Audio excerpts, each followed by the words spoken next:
শুভ সকাল বন্ধুরা। আজ 2 এপ্রিল বৃহস্পতিবার। আজকের সকালের বরাক তথা সমগ্র আসামের গুরুত্বপূর্ণ খবরগুলি হল: রাজ্যের কোটি কোটি ভোটারদের জন্য জরুরি খবর। ভোটার কার্ড যদি না থাকে অথবা হারিয়ে যায় তাহলে ভোট কেন্দ্রে গিয়ে কিভাবে ভোটদান করবেন তা জানিয়ে দিল নির্বাচন কমিশন। 12টি বৈধ নথি থাকলে আপনি ভোট কেন্দ্রে গিয়ে ভোটদান করতে পারবেন। ভোটার কার্ড না থাকলেও সাব্যস্ত করতে পারবেন ভোটাধিকার। 12টি গুরুত্বপূর্ণ নথি থাকতে হবে আপনার কাছে। ভোটার কার্ড ছাড়াও এই 12টি নথি থাকলে আপনি দিতে পারবেন ভোট। এই 12টি নথির মধ্যে রয়েছে Aadhaar card, job card, driving licence, ফটোর সাথে ব্যাঙ্ক অ্যাকাউন্টের পাসবুক অথবা ডাকঘরের পাসবুক, ফটোর সাথে ভারতীয় পাসপোর্ট অথবা পেনশনের নথি, pan card, NPR smart card থাকলেও দিতে পারবেন ভোট। আয়ুষ্মান ভারত স্বাস্থ্য বিমা স্মার্ট কার্ড থাকলেও ভোটদান করতে পারবেন। সরকার, পিএইচইউ অথবা পাবলিক লিমিটেড কোম্পানির পরিচয়পত্র থাকলেও ভোটদান করতে পারবেন। সেই সাথে সংসদ, বিধানসভা অথবা বিধান পরিষদের সদস্যের সরকারি পরিচয়পত্র থাকলেও আপনি ভোটদান করতে পারবেন।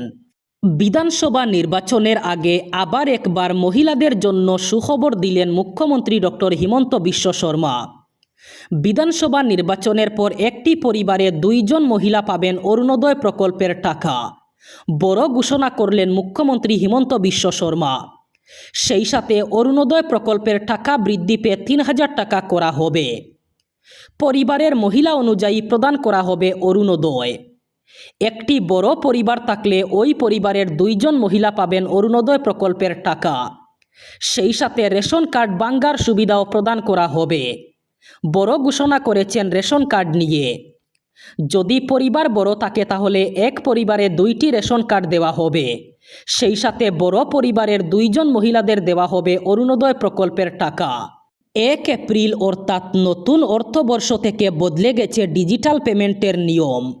রিজার্ভ ব্যাঙ্ক অফ ইন্ডিয়া অথবা আরবিআইয়ের নতুন নিয়ম অনুযায়ী ওটিপি অথবা ওয়ান টাইম পাসওয়ার্ডের পাশাপাশি এখন থাকছে আরও এক ধাপের যাচাই প্রক্রিয়া। শুধু ইউপিআই নয়, কার্ড দিয়ে পেমেন্ট করতে চাইলেও 2 ধাপের এই যাচাই প্রক্রিয়ার মধ্য দিয়ে যেতে হবে। সর্বভারতীয় সংবাদ মাধ্যমের এক প্রতিবেদন অনুযায়ী সাধারণ মানুষকে প্রতারণার হাত থেকে বাঁচানোর জন্য আরবিআইয়ের নতুন এই পদক্ষেপ। এর ফলে হয়তো টাকা লেনদেনে একটু সময় বেশি লাগবে, কিন্তু জনসাধারণের টাকা প্রতারকের নাগালের বাইরে থাকবে। আরবিআইয়ের নির্দেশ অনুযায়ী ওটিপির পাশাপাশি একটি অতিরিক্ত পিন অথবা পাসওয়ার্ড অথবা বায়োমেট্রিকের মাধ্যমে যাচাই প্রক্রিয়া থাকছে।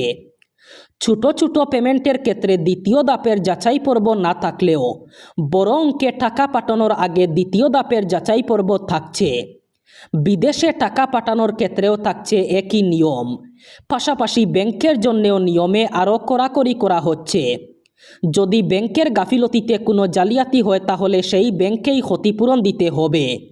যে কোনো জালিয়াতির অভিযোগ উঠলে দ্রুত তার তদন্ত এবং সমস্যা সমাধানের দ্রুত ব্যবস্থাও সেই ব্যাংকেই করতে হবে।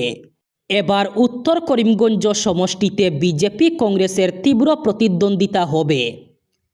আগামী 9 এপ্রিল অসমে বিধানসভা নির্বাচনে শ্রীভূমি জেলার উত্তর করিমগঞ্জে বিজেপি এবং কংগ্রেসের তীব্র প্রতিদ্বন্দ্বিতা সামনে আসছে। এবার এআইইউডিএফ বিপদে ফেলতে পারে কংগ্রেসকে।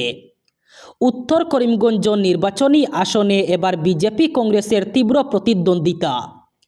এই আসনে মোট ভোটারের সংখ্যা 2,60,281।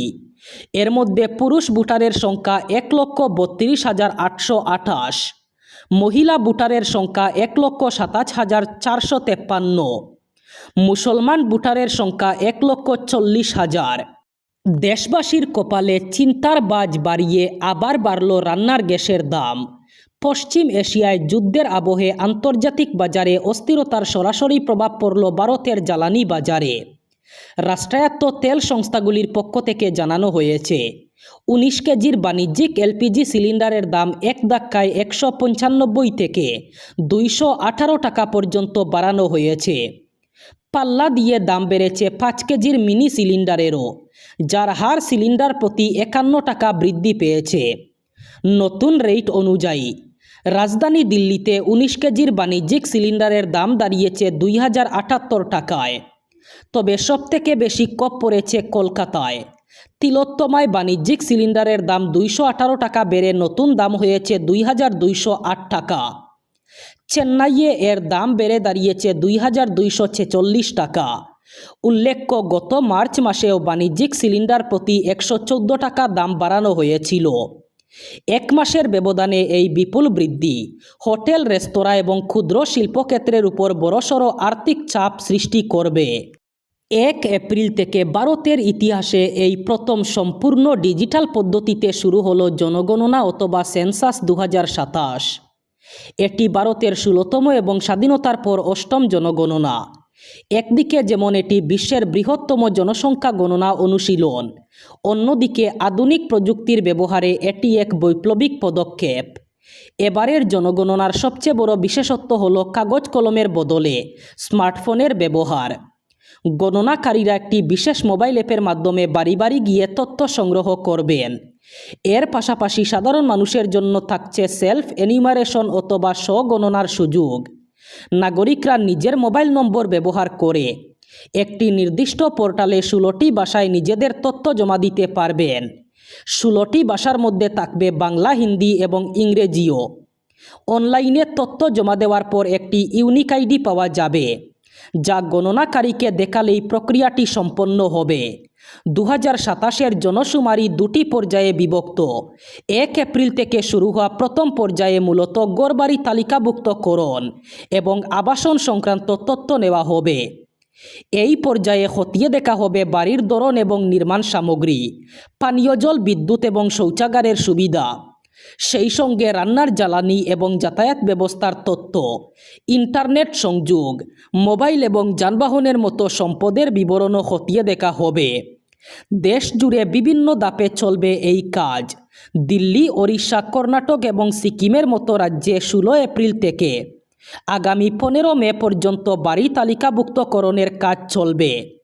তবে 1 এপ্রিল থেকে এই রাজ্যগুলোতে স্বগণনার পোর্টাল খুলে দেওয়া হয়েছে। শ্রীভূমি জেলার পুলিশ কর্মীদের 5 এপ্রিল পোস্টাল ব্যালটে ভোট দেওয়ার ব্যবস্থা করা হয়েছে। শ্রীভূমির ব্যালট এবং পোস্টাল ব্যালট পেপার সেলের নোডাল অফিসার জানিয়েছেন, আগামী 5 এপ্রিল রবিবার সকাল 10টা থেকে বিকেল 4:30 পর্যন্ত শ্রীভূমির পুলিশ রিজার্ভ এবং এরালিগুল 15তম এপি ব্যাটালিয়ন হেডকোয়ার্টারে postal ballot paper facilitation centre স্থাপন করা হবে। পুলিশ কর্মীদের পোস্টাল ব্যালটে ভোট দেওয়ার ব্যবস্থা করা হবে। কর্তব্যরত সংশ্লিষ্ট পুলিশ কর্মী যারা ইতিমধ্যে পোস্টাল ব্যালটে ভোট দেওয়ার আবেদন করেছেন, তাদেরকে ওই কেন্দ্রে ভোট দিতে পোস্টাল ব্যালট পেপার সেল থেকে আহ্বান জানানো হয়েছে। ধেমাজির গোগামুখ এবং বিশ্বনাথ জেলার বিহালিতে নির্বাচনী জনসভায় অংশ নিলেন প্রধানমন্ত্রী নরেন্দ্র মোদী। 2টি সভায় কংগ্রেসকে তীব্র আক্রমণ করে ভাষণ রাখেন মোদী।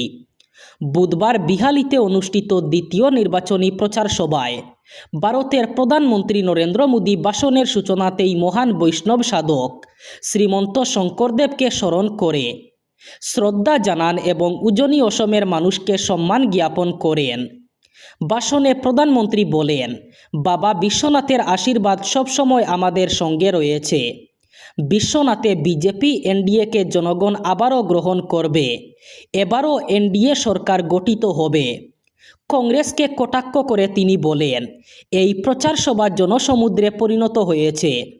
এই বিপুল জনসমাগম দেখে কংগ্রেসের ভীত হওয়াই স্বাভাবিক।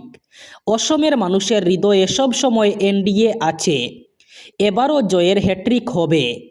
আমার জন্য আপনারাই মোদি। আপনারা গড়ে গড়ে গিয়ে যে প্রতিশ্রুতি দেবেন তা আমি পূরণ করব। এবার বরাক উপত্যকার 3 জেলার আজকের আবহাওয়ার খবর। আজ 2 এপ্রিল বৃহস্পতিবার বরাক উপত্যকার 3 জেলায় একটু গরমের সম্ভাবনা। আজ শিলচর কাছাড়ে সর্বোচ্চ তাপমাত্রা থাকবে 29 ডিগ্রি সেলসিয়াস এবং সর্বনিম্ন তাপমাত্রা থাকবে 21 ডিগ্রি সেলসিয়াস। শ্রীভূমি করিমগঞ্জে আজ সর্বোচ্চ তাপমাত্রা থাকবে 29 ডিগ্রি সেলসিয়াস এবং সর্বনিম্ন তাপমাত্রা থাকবে 21 ডিগ্রি সেলসিয়াস। একইভাবে হাইলাকান্দি জেলায়ও আজ সর্বোচ্চ তাপমাত্রা থাকবে 29 ডিগ্রি সেলসিয়াস এবং সর্বনিম্ন তাপমাত্রা থাকবে 21 ডিগ্রি সেলসিয়াস। এই ছিল আজকের সকালের গুরুত্বপূর্ণ খবরগুলি। ভিডিওটি অবশ্যই লাইক করবেন এবং চ্যানেলটি সাবস্ক্রাইব করবেন।